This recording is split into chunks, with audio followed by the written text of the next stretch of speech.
Welcome. This is not a typical Knotenkopp podcast, but an extra special episode.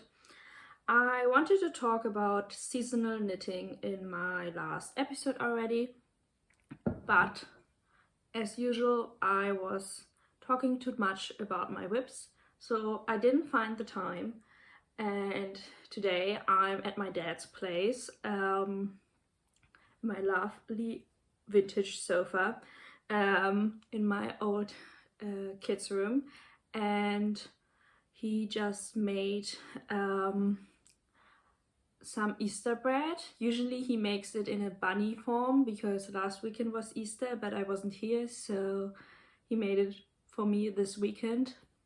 And I have some tea in a very cheesy pot, and I thought I would sit down and talk with you about my thoughts about seasonal knitting.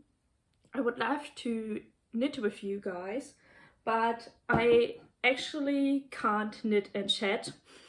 It's kind of funny because I love knit and chat videos. I will just put my food down because it's kind of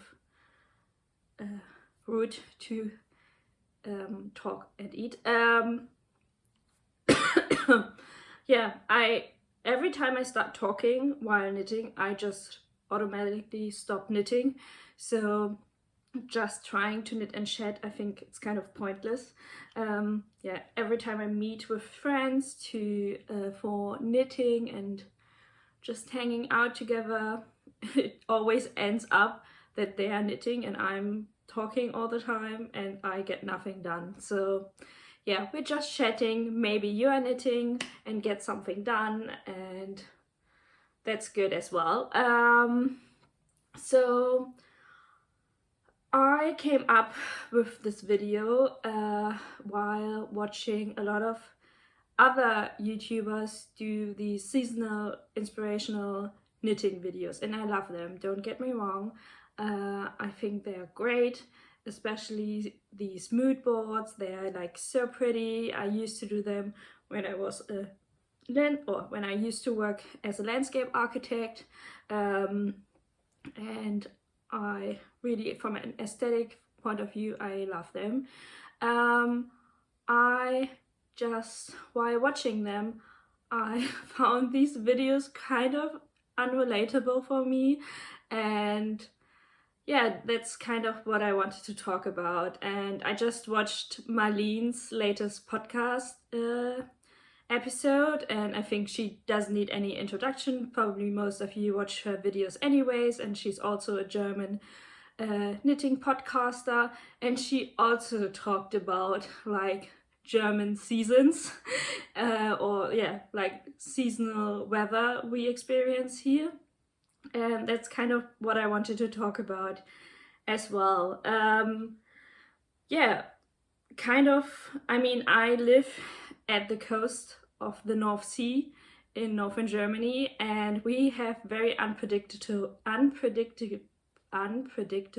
weather conditions here. And I hope this doesn't get into a weather report, this kind of video. I try to keep it superficial in that kind of way, but I think though most knitting podcasters I watch live in the Northern Hemisphere, we kind of don't really talk about how different the weather conditions and climate zones are in the Northern Hemisphere. And this might be something I only notice because I studied geography and this is kind of interesting to me. But when I watch, for example, Hannah's video from Hannah G Knits, and I love her content, but she talked about picking strawberries with her family, and I was like, wait, what? You picked strawberries in April? And I was like so confused by it.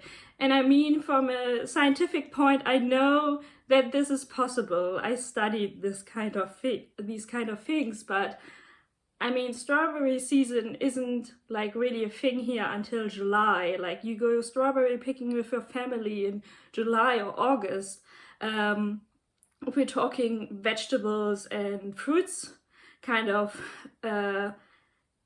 I think last week asparagus season started here, and that's kind of a spring vegetable for me. And I was like, okay, this is so different, and this is kind of what started this whole topic for me.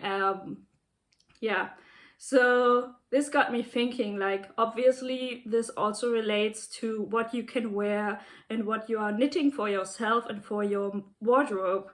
And yeah, and also I've been thinking about, like, what do I actually need for the forthcoming months in my wardrobe, and I think it actually might look very different to what other people need. And obviously it doesn't only depend on your seasons or your weather conditions, but also on your activities, on your daily life, and yeah, what is practical to you and what is missing in your wardrobe.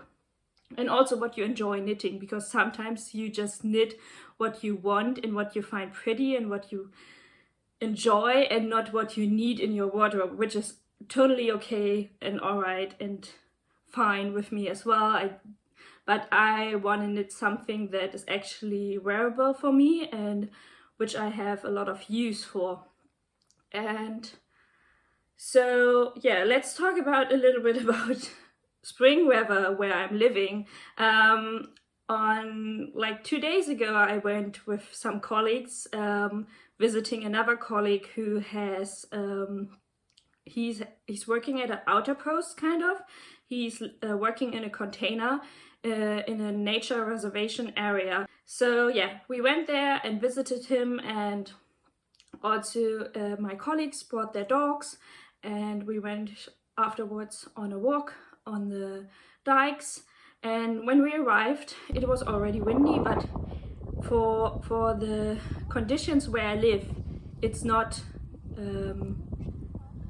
no one would call it windy, but probably if you don't live here, it would have been very windy. And so then it started like raining. So we went on, like, there was a food truck who sold like buns with fish and chips kind of things. And then we had like afterwards, it was sunny and a rainbow and it was pretty. And then we went on our walk, and then it started raining again. And then we turned back, and then it was sunny again. And then it started raining again. It was windy all the time. It was sunny and raining and etc. And that was like in a course of 3 hours. And I think I pulled out my sunglasses 3 times. I was wearing like proper like outdoor boots, jeans, a waxed barber jacket, a mohair sweater, actually that one, with under layers, a scarf, like a thick woolen scarf, not this one, a hat, my hood over that, and sunglasses. So that was my spring attire. So when people talk about knitting tops, camisoles and shirts for spring, I'm like, yeah, but nobody is gonna see that here. Like, where are you gonna wear that? Like, I need 3 layers over there. So yeah, and I mean, we have nice sunny days as well where you can sit like with a thin sweatshirt or something. But I mean, maybe I'm underestimating climate change, but I'm not expecting really high summer temperatures here. So sweaters are an all-year garment for me here. Obviously there are a few sweaters that I'm putting away for summer because they are just too thick, but usually you can wear sweaters here all year round because you can always wear them in the evenings as a layering piece, or if it gets chilly and windy or rainy or something, because it just never gets really hot. Or if it gets hot over the day, but it doesn't get like hot during the night. The temperatures drop at some point, and if it's windy, it feels kind of colder anyways. And I mean, this is probably not news because this is just how weather works. But so yeah, it's kind of transitional weather is here really unpredictable, and we have really nice weather, and I do like this rough weather. I think I could never imagine living somewhere where there's always nice weather conditions, but it means you kind of have to plan differently when you dress for outdoors. That also means I try to consider it, or I try to take this into consideration when I plan my knitting. Especially this year I am gift knitting quite a lot, so there's a lot on my agenda already. And when I thought about all the things I want to knit for the warmer months, I thought about like, what am I actually capable of knitting? Like, because there is probably not that much time to knit anything until it gets colder again, which is already September, like when you can pull out the like cold, like the really thick sweaters out again. And I used like the Friday of Easter for actually taking a recap of my wardrobe. Maybe I said that in my last podcast episode already, but I sat down and looked at all the things in my wardrobe, took out all of my summer clothing, and yeah, just recap, like, can you say that? Took a recap of what I had been wearing the last month and what would actually be functional in my wardrobe for the coming months. And yeah, also additional to the weather conditions here, I need to take into consideration what my daily life looks like. And there are actually two things that are influencing my life, and one is work, and the other one are my weekends.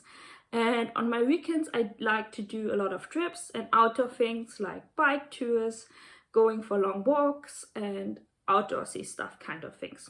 So I don't really dress up for that kind of thing. I kind of need more functional clothing for this kind of stuff, which keeps me warm, which I can layer, which can also get dirty and sweaty.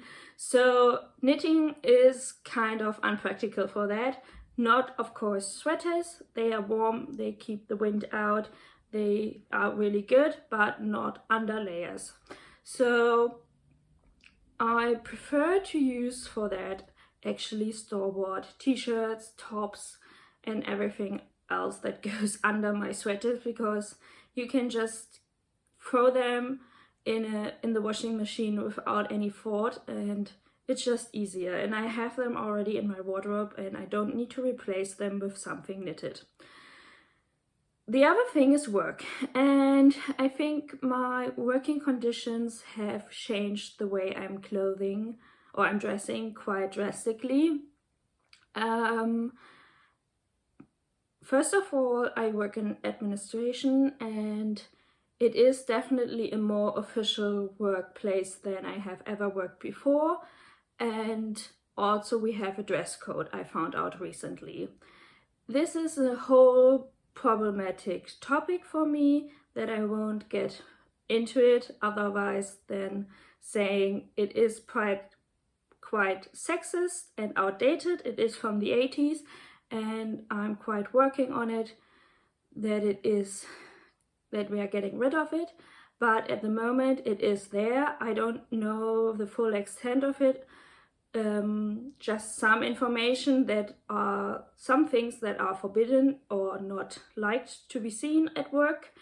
But generally you could say that my work, without even the dress code, you dress there more official. It is not needed to come with a suit or anything, but I have a lot more events where I often wear blazers, for example, and there are a lot of things that I used to wear as a student that I don't wear at these events anymore. For example, I have a full drawer full of crop tops. I don't wear crop tops at work anymore. That is not professional in my opinion. Also, yeah, a lot of see-through things and stuff like that doesn't work anymore. Also, I never experienced a dress code before, so this is a very foreign concept for me. In Germany, in schools, it's a very rare thing, I think. I never heard of it before, and in university, it's not a thing. You come as you want. And my former workplaces were very chilled. You came however you wanted. If it were like your training suit, it was your training suit. If it was your designer clothing, it was your designer clothing. But yeah, so there are some regulations, and one regulation, for example, is that we are not allowed to in Germany we call it spaghetti top, so basically any form of camisole, so everything that is just a thin strap. And yeah, so that basically means there's no point in knitting camisoles for me. I mean, I wasn't really huge on knitting like summer garments anyways, but now that I have no place to wear them, there is actually no point on knitting them at all anymore, because I can't imagine, or yeah, there's like no occasion or event where I should go or could go where I could wear this, because I'm not huge on going out anymore. And like for my spare time where I do more outdoor stuff and for my work time, it is not useful, or I'm not allowed to wear it. So that leaves like no occasion to wear it. And yeah, so I did a recap and tried to figure out what is actually something that I can wear and what I might need or what is lacking in my wardrobe. And there are some things that are lacking, or not lacking. I am surviving without these, but I would like to have them. And I identified 3 groups of things. And one are mini scarves or bandanas. The third one are fancy t-shirts, or like, yeah, fancy sophisticated t-shirts I would call them. And the third one are, I call them the seaside sweaters. And I have some patterns for all of them, and I want to talk about them. And yeah, maybe you are interested in one of the patterns and also are missing one of these things in your wardrobe, and this is interesting to you, and you have similar weather conditions where you live or have similar working conditions and lack similar things in your wardrobe, so this might be helpful.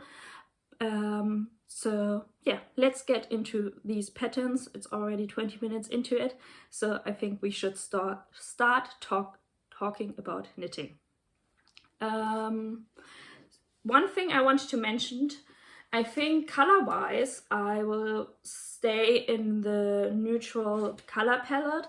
I have a lot of yellow stuff in my summer palette. I think I already said that.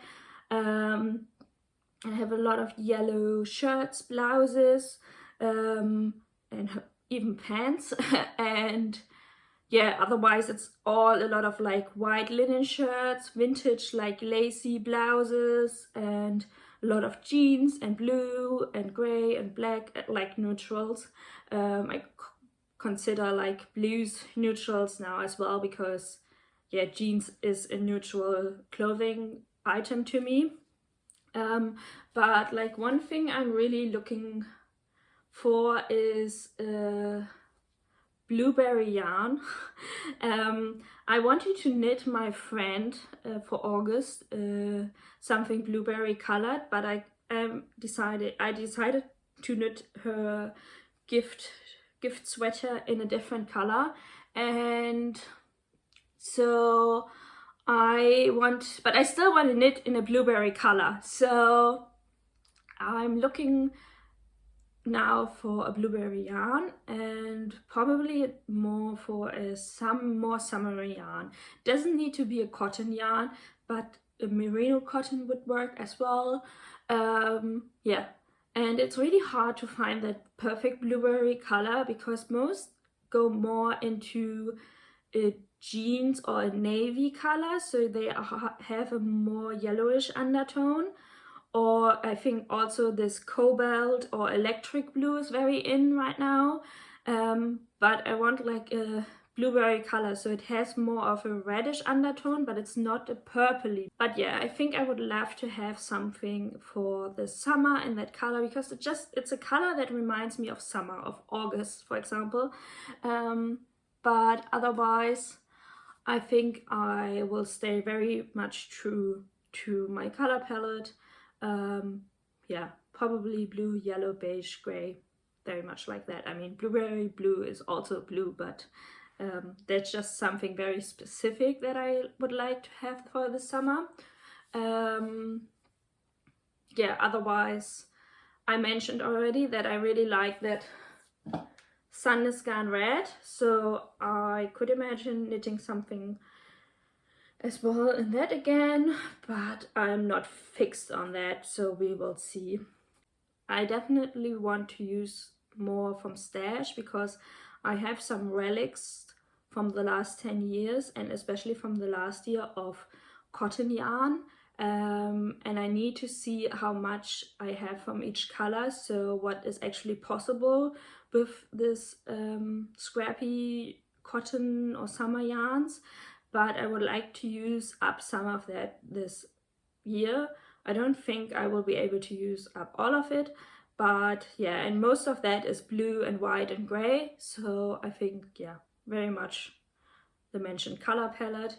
And yeah, but I think I will talk about the yarn when it comes to actually the project, because I have a lot of different projects on this list and I don't know which one of them I will actually knit in the end, because probably I will only knit 1 or 2 of them in the end.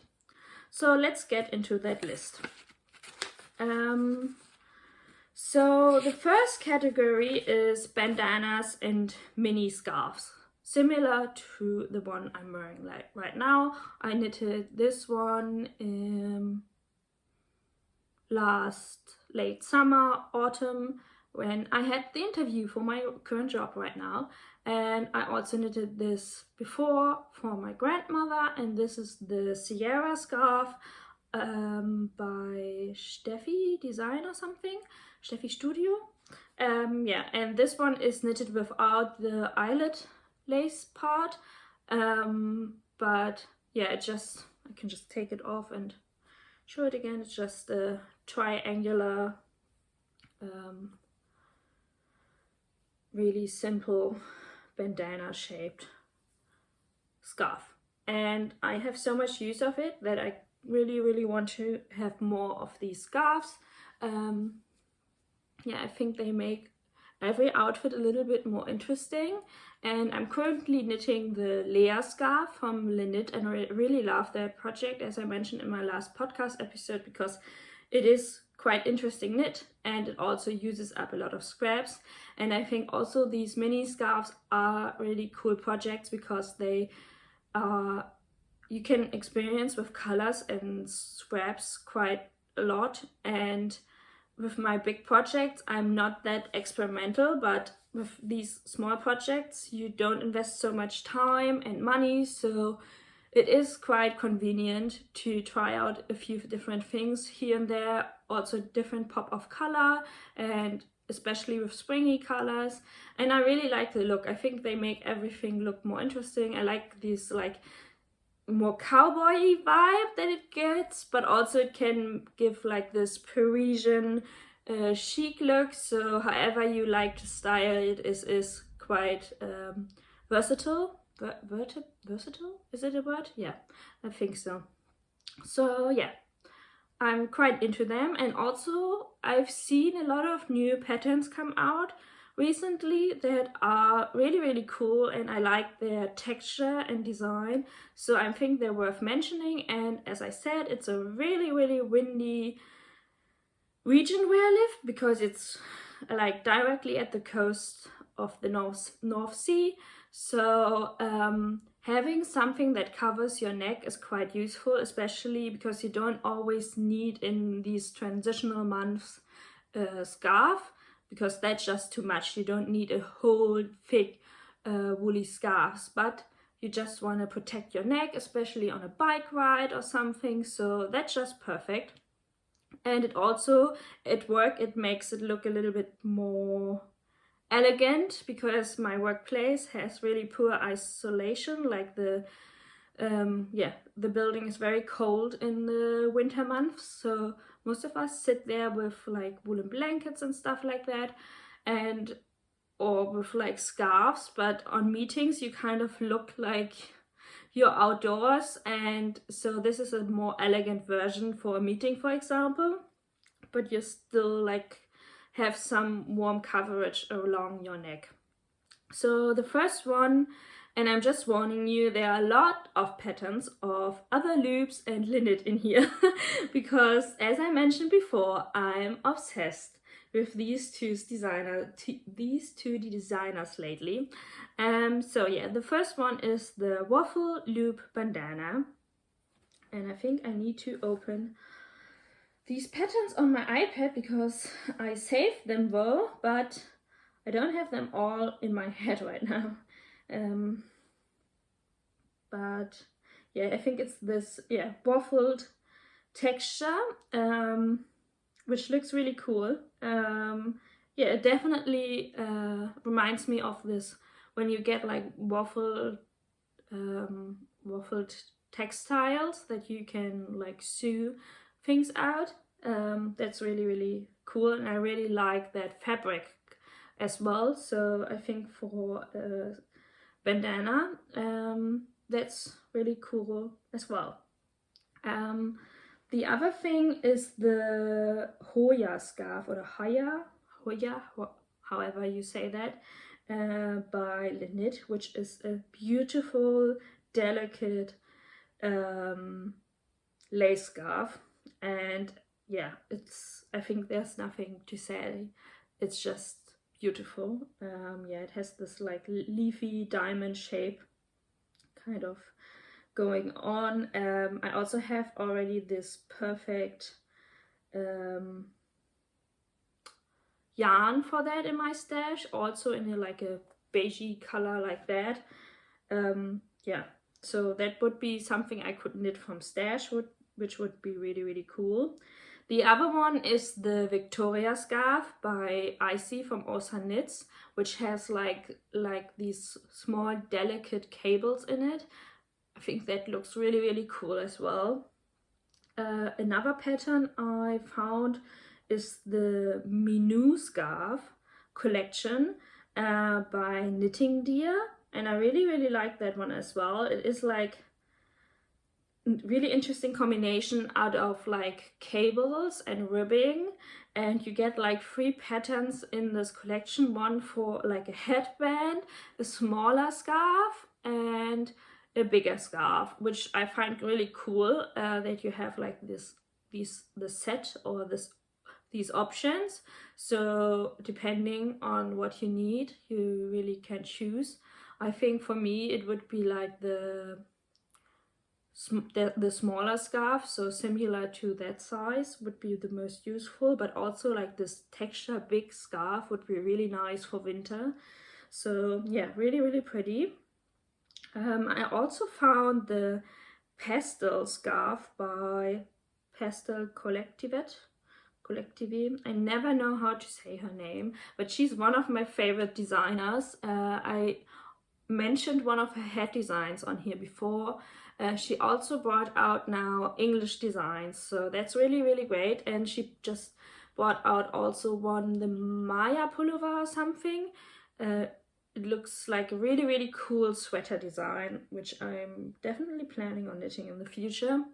It's like a tiny, like really elongated scarf, which you can wrap around your neck as well. Obviously it's a scarf, but I really like her colors. I think she has all her designs not really depending on the season, but always in like very pastel-y typical spring colors, which I found really cool. Usually I'm not really into pastel-y colors, but on her feet they look really cool.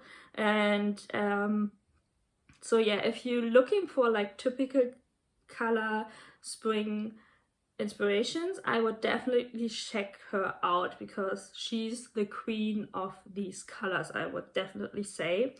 So yeah, and she definitely now has English patterns. Before that I was translating her patterns from Danish into German.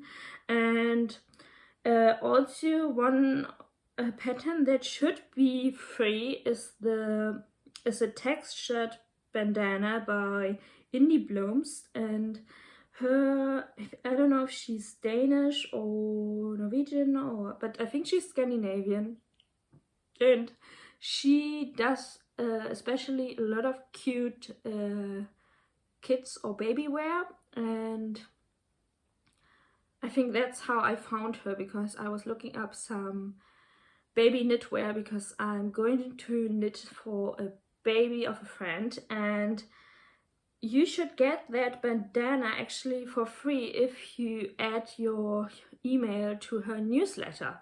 That's actually how I found that pattern, because you can't buy it on her website or anything, but the post says that's how you can get the pattern for free, which is really cool, because I think it looks quite nice, and it actually has the same textured knit as some of her kids' designs, which I really liked and considering to knit for my friend. So that's all in bandanas and mini scarves, and yeah, they are fast knit, so I definitely see myself knitting at least one or two of these. The next, let me take a sip. The next category is fancy t-shirts, and there are a lot of videos and resources right now for your basic t-shirt, and I think that's so cool and great, and I watched a lot of them, and especially with Sophie of the Knit Pearl Girl just bringing out the Fern Tee, and Rebecca from the Crea Bear with the Tolster Tee. Everyone is so creative. Petite Knit just brought out a new t-shirt, so I even considered if I wanted like just a basic tee or with just some stripe. I considered like striped t-shirts as basic as well, but yeah, so I thought like, do I want a basic t-shirt as well, because that looked so cool and everyone was knitting it on my Instagram, and I was like, yeah, I want to do that as well. That's pretty, that's cool, that's fun, everyone is doing it. And then I was like thinking about it, like, do I actually need that? Is that like reasonable for my wardrobe? And yeah, like I said, I sat down, did a recap of my wardrobe, and I realized I have a lot of basic t-shirts in my wardrobe that are ripped, that are like functional, that I can throw into my washing, and I don't really need to replace them with something knitted, which needs, at least even if you do it in cotton, a little bit more care and takes a lot of time to knit as well, even if they are like DK weight or something. But so I thought like, okay, but what do I actually need then? And what I really wanted to do from the beginning of the year was to knit the Peacock Tee from Leknit, and this kind of falls into the category for me in like a more like sophisticated fancy tee. It has like this lacy yoke, which is like, I think, very flattering and pretty on the model, and I thought, okay, this is like really cool. I was planning that like from the start anyway, and I thought, okay, what else is out there which falls into this category? And then the Breeze collection came out, and I mean, the Breeze collection is inspired by like 30s, 40s vintage underwear kind of clothing, and that's totally my vibe. I have a lot of these like vintagey eyelet blouses with like lacy details, like really voluminous necklines and really small details and really pretty buttons and stuff like that, but in an oversized fit. So yeah, I really like feminine vintage tops, but oversized, and I like to wear them with really plain bottoms or even with dungarees. So like combining, like for example, really wide baggy linen pants with a really dainty lacy vintagey blouse. That's, I think, a really cool look that I like, and I think that's also something that works for my workplace. And I thought, okay, this in something knitted would be really cool. And I found actually some things that I mean are not actually the same, because for example some of these blouses or shirts, they are like linen shirts or like lace or silk or something, so they are like different, like very, like if they are sewn fabrics, so they are like really different than if you knit something, but still I think the vibe is similar. So like I mentioned, also I really like the, like from these like 30s 40s, wait, so my dad just called, so I had to take a break. But so from the 30s 40s, I really also like the 3/4 sleeves, so the ones that go until your elbow. I think this is also really flattering. So yeah, that's what I was looking for when I was searching for patterns. And yeah, one thing I found was the Peacock Tee. There's also, I think, the Palm Tee. They are really similar, so I think it just depends on what kind of like lace detail you prefer. I think this is also the most fitted t-shirt in all of these patterns that I found. Oh, this was a hair. One of the most recent that came out is the Shore Tee by Anne Ventzel, and this is one of the t-shirts that came out with the Breeze collection by Garn. And yeah, I think you can really see how that is inspired by the late 30s 40s underwear collection, but like underwear trend. And yeah, I really love these vertical eyelet design, but also it has a quite boxy shape and is quite loose on her. It has a lot of positive ease if you want it, but you can knit it like tight fitting as well. I really like the quite wide neckline on her, and yeah, I think it looks really flattering on her. That said, she is a very non-body positive designer, and obviously non-size inclusive designer. I think Rebecca from the Crea Bea mentioned it before, that she asked her in the past why she doesn't expand her size range, and if I'm correct, she said that she doesn't sees her designs on bigger bodies or something like that. I don't want to put out false information or anything, but I think that is the information that I'm remembering, and I was quite shocked by that, because Anne Ventzel has beautiful patterns and I really want to knit a lot of them, but this statement quite horrified me. And yeah, I mean, there's one thing to not do size inclusive patterns, but to actually say something like that is even worse. And yeah, so she doesn't expand her size range and publish that shorty again, not in a size inclusive way. That's really sad. Another quite feminine and more vintagey looking t-shirt is the Molly Tee by Sandnes Garn, and it has like these huge balloon sleeves.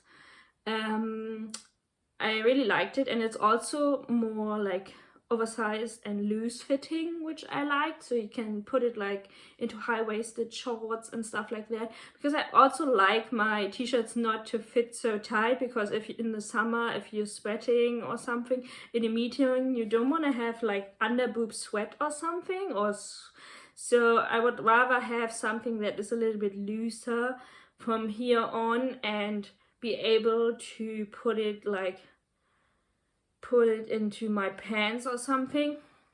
Yeah, but I really like it. The only thing is that annoys me a little bit with Sandnes Garn is that they kind of gatekeep on their patterns, I feel, because it's quite hard to get your hands on these magazines, at least here in Germany, because if your local yarn store isn't a supplier for Sandnes Garn, they aren't able to sell the Sandnes Garn magazines, and you can only order the Sandnes Garn magazines via online shops if you also order Sandnes Garn yarn. But sometimes you don't want to order yarn. For example, I wanted to be on a yarn ban for the last 3 months, but I really needed the one magazine, so it was kind of a conflict for me. And yeah, and you can't download the patterns digital online, so that's really annoying as well. And I think the magazines are great, they are beautiful, I would love to have them all, but they are not really easily accessible, and I don't really want to buy all the time Sandnes Garn yarn. I just want to have their patterns. So yeah, that's sometimes really annoying. Sometimes maybe it's easier for you to get your hands on it, that's great, but for example, I don't know if I will find the magazine where the Molly Tee is in there, so that is maybe to be taken into consideration. Another thing I really like from the magazine is this polo shirt by Lana Grossa, and that was part of the Lana Grossa Nordic Knits magazine, which I bought last year, and that is actually quite easily accessible, at least here in Germany. You don't have to buy the yarn, and there are a few online shops that send you the magazine just without any yarn or anything. And so it is kind of like a really loose fit polo with a small kind of, not a V, it is more like a round V, and I think it looks really, really cool and relaxed, and I could really imagine it like with some linen pants, like long or short linen pants, that it would look really cool even on the beach, but also in a work meeting or something. I think it's a very versatile fit. I think like polos like that, yeah, they can be dressed down or up depending how they fit. Like a tight fitting polo, that wouldn't be kind of my style, but like a loose fitting polo with jeans or something can be quite relaxed, but it can be also with some nicer dress pants or something, can always look like really nice in a like more dressed up way. So yeah, that's definitely something. One last t-shirt I wanted to mention is the Type Loop Tee by Otherloops, which was also part of the Breeze collection, but doesn't have that like lacy vintagey vibe. It is definitely more modern t-shirt, which I found really cool. I think it's definitely something that you could see somewhere in a store right now as well, with like these I think they look like ribbed sections. I think she wanted to recreate like these wavy effects that the waves do when they hit the beach, and she has like, yeah, these hanging like sections. I don't know how you call them, but it looks really, really cool, but it looks quite modern. And also I saw one picture, I think it was by Otherloops herself, where she styled it with like some more loose fitting jeans, and it looked really cool, very Gen Z, I have to say. But I also have like really like wide legged Levi's, and I could imagine it would look really nice with that as well for work, for more relaxed work day, but also like casual for my spare time. So yeah, that are my t-shirt ideas. I probably will knit only one of these. I can't imagine that I will find the time to knit all of these t-shirts, because I'm continuously knitting all of my gift sweaters and also continuously knitting sweaters for myself over the summer, and also knitting other things. I wanted to knit my pillowcases, so I don't see myself knitting like a handful of t-shirts and other things. So in the end, we will see how much I will get done, but maybe I'm so intrigued and in the end I end up with five t-shirts, who knows. But yeah, we will see.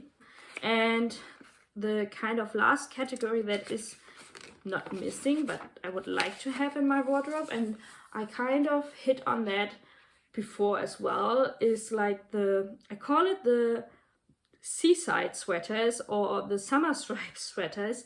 And yeah, it is kind of like, yeah, a stripy sweater that reminds me of the seaside or harbors, or yeah, just a general look that you see often people wearing that doing like a seaside trip or something. And I think they are typically, these kind of stripe are called Breton stripe, so the people who live in that French area. But I think these stripes are also very common for like coastal areas in Italy or in Greece. So yeah, but I really like that look, and I think these kind of stripes, they never go out of fashion. You can never go wrong with them. They always look great. You can always play with colors and have your personal take on them. And yeah, they always work. So there's like, they are like just classical. And also what I did last year, I did the Marseille sweater with cotton instead of the recommended merino and mohair yarn. And so I made a kind of summary edition of that, and that was actually very useful and practical for me, because it was kind of like just a long arm t-shirt that you can just throw over everything in the cooler evenings in the summer, when it gets kind of a little bit more chilly, or when you stand in the shadow and you have like goosebumps on your skin and stuff like that, or it gets more windy or stuff. So you sometimes need just a layering piece, and I don't have really much cardigans or something, so it was kind of perfect to have just a really neutral gray basic sweater to throw over everything. And I think to have more of these would be kind of perfect. And I think they would be also very work appropriate, but you can also go on bike trips with them, because especially on bike trips, it sometimes gets like really chilly and windy, so they could be really useful for that. And you can just throw them in your backpack, and when you get like sunny and sweaty, you can just put them back, and if it gets like cloudy and cool, you can just put them on. So I imagine they are quite useful. And I think a lot of patterns can work for that, because you can just replace every like more woolly yarn with like a cotton or cotton merino yarn. So they are like easily adaptable. And yeah, so let's talk patterns. I think I mentioned before the Samsø sweater or pullover by Knitting for Olive. That's, I think, really classical one. It is, I think, a fingering weight jumper, so if you are up for a very thin layer, that's, I think, perfect. So if you want one with a thin cotton or thin cotton merino, or just a thin merino jumper, that is the way to go, I think. Otherloops is also bringing out, I think these days, striped sweater. I have no idea how to pronounce that. Forarloops. I have no idea. I'm not even trying to say that. I don't even know if I think she's Danish, but yeah, I have no idea how to say that. I will put the name as always into the frame. And I think from the pictures, I don't know yet, but I think it's going to be a fingering and a mohair, or a DK and a mohair, but definitely probably a merino kind of yarn and a mohair yarn held together. And what looks really cool is the shoulder construction, where you have like the vertical stripes hit the horizontal stripes. That's what I really was liking about it. And I really liked her color choice, because she was really close to that blueberry yarn, blueberry colored yarn that I'm looking for. I think it was more jeans colored, denim colored that I liked, but it was really close.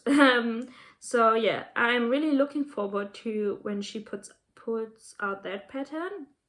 Also Petite Knit put out recently the Lyon sweater, which is I think a DK weight pattern.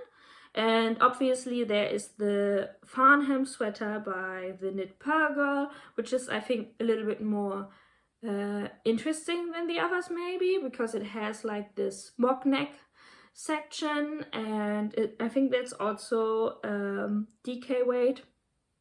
And also I'm always there for like supporting other podcasters or smaller designers, so that's really, really cool. Yeah, I think her design looks really nice, and I've seen a lot of other podcasters like Well Loved Knits, for example, knitting her design. So yeah, that are a lot of stripy options in your life. So if you are into stripes and looking for a seaside sweater for yourself, or summery options, these are options. Obviously there's always the Marseille sweater, which I knitted now twice, one without stripes, one with stripes, but these are I think more smaller or dainty stripes, not these blocks of stripes.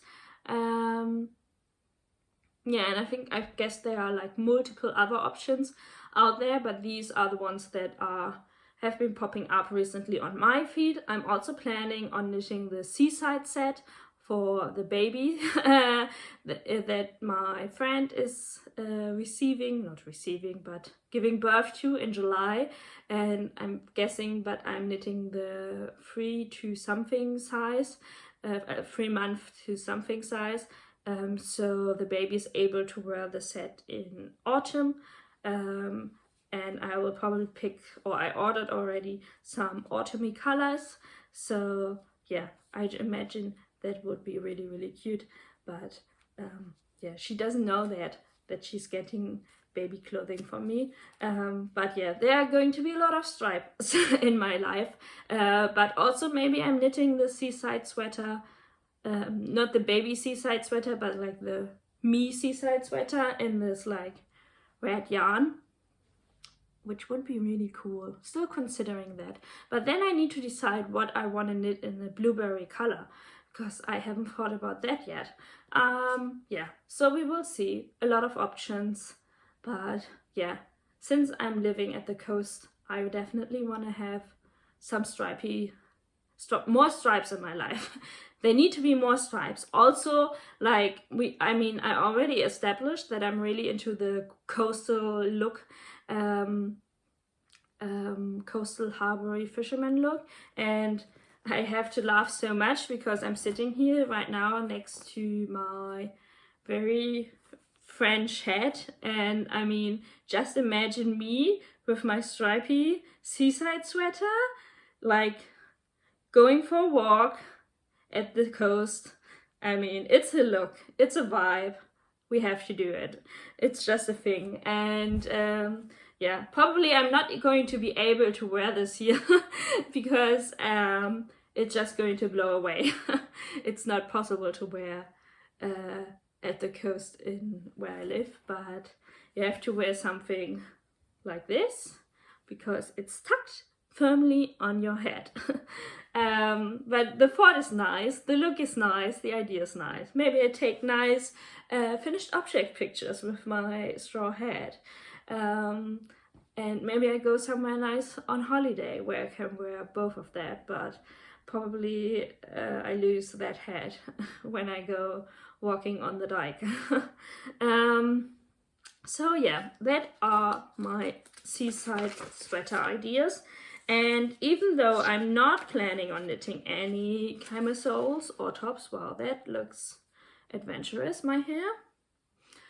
Thank you also for the person who wrote a very nice comment about my hair. I think a few episodes ago. I gave that a compliment to my sister because she's the one who's cutting always my hair. And so actually that compliment goes probably to her, and because she's my hairstylist. And yeah, but thank you very much. So yeah, the last category is tops or camisoles. Even though I'm not planning on knitting any, I wanted to share two patterns actually that I saved on my Instagram savings. How do you say that? Feed. Because yeah, I found them really cool, and if I had a place to wear them, and if I didn't have a million other things I wanted to knit, I might knit them. Maybe next year. I mean, they're never going to go away. There's still years of knitting to come where I can still knit them. But there are really cool stripy tops, and one is the Ostara Kami by Woolen Nest, and yeah, it's really something. First of all, it has vertical stripes and not horizontal stripes, so that was quite uncommon when I saw that for the first time. And the first thought that I had of it was like vintage Italian sun umbrellas and vintage ice cream ads. Also Markisen. I don't know the English word for that. I will look it up and insert it, but my former roommate and I, we had a balcony, and we had like the sun was hitting quite hard on that balcony, and her room was on that side of the balcony, so we needed some kind of sun protection for her room because it heated up quite a lot. And so we needed to buy like this Markise, and they are like really ugly, trashy thing. And also in Germany we would say like kind of spießig, like old people kind of thing. Like if it's not cool to own it as a young person. So, and the color options were kind of like, oh my god, do we really need to invest in something like that? And then we said like, okay, if we're gonna buy something like that, we are going all in classical retro colors, and the typical colors are like a yellow and white stripe or orange and white stripe, and I think we went for orange and white stripe. So yeah, an orange and white striped vertical striped t-shirt or camisole just reminds me so much of this Markise we had, and it's so funny, but it also reminds me so much of summer. It is like nothing is more summer than just this Markise. So yeah, I think this top is really, really cool. It looks very pretty, and it just screams summer to me. Also, the scalloped hem is really like a dainty detail. She also did one in red and white, but I really prefer the orange and white, even though I am not a really orangey, like a fan of the color orange, but in this kind of like vintagey vibe, I really like it. It's like really the combination of the pattern with the color. I think it would look really cool in like a vintage yellow with a white as well. So yeah, that's something that I have been saving in my feed. And like in a similar vibe is the Making Waves top by Friday Knits. Yeah, by Friday Knits. And this one has like vertical stripes, but it also had like the red and white striped vibe. So it also reminded me of like vintage knitting patterns, and additional to that, it had like this really vintage really vintagey, lacy pattern. So yeah, I really liked it, or I still like it, and I really like the cut of it as well. It's quite high neck. It has quite a high neckline, which I find really flattering on camisoles as well. So I think it looks really, really pretty. I don't know if she has put it out yet, but yeah, I think it looks really cool. I think Knitting for Olive came out with the Barbreux top recently, which has like a similar lacy stitch pattern as well. Probably there's a name for that stitch pattern, but I don't know it. I didn't like that Barbreux top so much because I don't know the shape of, I don't like the shape of it so much because it has quite a deep neckline, and I preferred the higher neckline of Friday knits. And if you are not into stripes, you can just knit it in one color. But yeah, I think both patterns are just a vibe, like a really vintagey summer vibe, and I'm digging it. Like if I would be into summer knits and if I would be into camisoles, that would be probably what I would be knitting. And just imagining it with like summer jean shorts, it would be so cool. It would just transport you in a different summertime, just in a movie or something. Would be really cool. But yeah, I don't see myself in that this summer, but maybe in the future. So yeah, I think that's all my patterns, or I think we are done with my list here.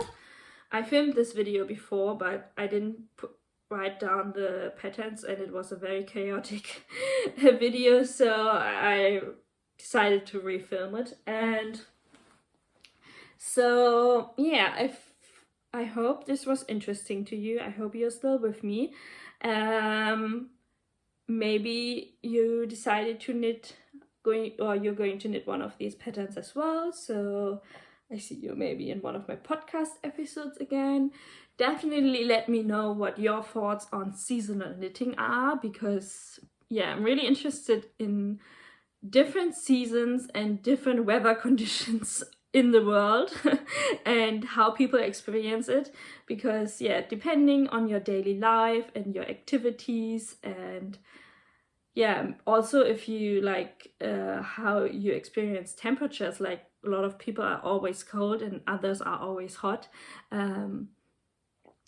It can be a different experience, especially when like weather or seasons are changing.